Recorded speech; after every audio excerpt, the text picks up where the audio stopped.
A lot going on in the U.S. this week. A legal test at the Supreme Court over Donald Trump's tariffs. We've got the mayor of New York, Zohran Mamdani, and other Democratic wins, a government shutdown, and the death of one of America's most influential vice presidents. Graham Dodds joins us. Hi, Graham. Hi, Mitsumi. So, Graham, let's start with the U.S. Supreme Court. It's hearing a legal challenge against Donald Trump's use of tariffs. How strong a case is there? Yeah, just yesterday, the court heard oral arguments in a case that would challenge some, not all, but some of Donald Trump's tariffs, in particular ones that he issued in regard to a law from the 1970s that would permit the president to declare a national emergency under some circumstances and then to enact some economic policies. So the legal question is, well, was there an emergency, and do his tariffs qualify as the kind of economic policies that the law had in mind? So there are a number of sort of legal issues the court's going to have to sort through, but I think interesting about this, people who watched and heard the oral arguments were impressed that a number of justices, including the conservative ones, seemed very, very skeptical of the administration's claims. So far, this court has been very permissive, has let Donald Trump do all sorts of things, has not found any wrongdoing. That could change with this case. And, usually these cases are decided in the spring. This one is important. We could find out in the next couple of weeks whether this is the line the Supreme Court will say you've gone too far. Then there are the Democratic victories Tuesday night. They were being called a repudiation, a shift away from Donald Trump.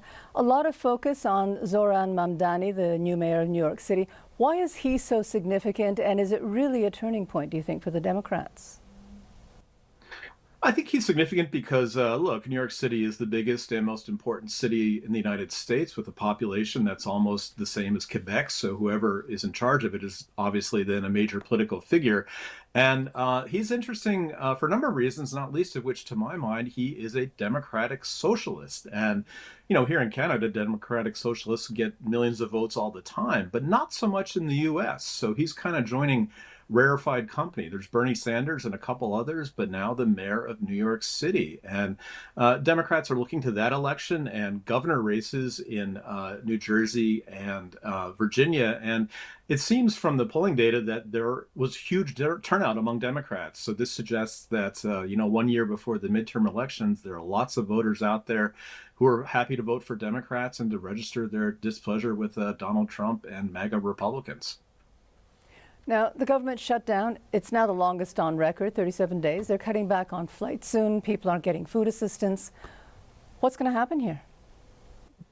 Yeah, this is a big deal. As you say, flights are cutting back. It was decided later today. It seems that these 41 million Americans who need federal assistance to get food are going to have it for at least a little while longer. But this is a big problem. There are thousands upon thousands of people who are working without pay, other thousands who are being told to stay at home. And the only way this gets finished is if Republicans in the Senate can convince a handful of Democrats to support legislation to fund the government and bring the shutdown to an end. So far, they haven't been able to get a handful of Democrats, and in part that's because the last time they did, Trump unilaterally altered the terms of the deal. So this time around, Democrats are disinclined to play ball. I think the only way this thing gets settled is if one side or the other or both determines that they're being hurt politically. And until that point, I'm afraid it's going to go on. I should say, the big focus here is on getting this thing through the Senate. But even if that happens, the House is currently not even in session. So I don't think this is going to end anytime soon, I'm sorry to say.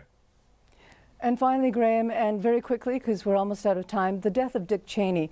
People seem divided on his legacy. Some say he's the architect of the War of Terror, precursor to Trump.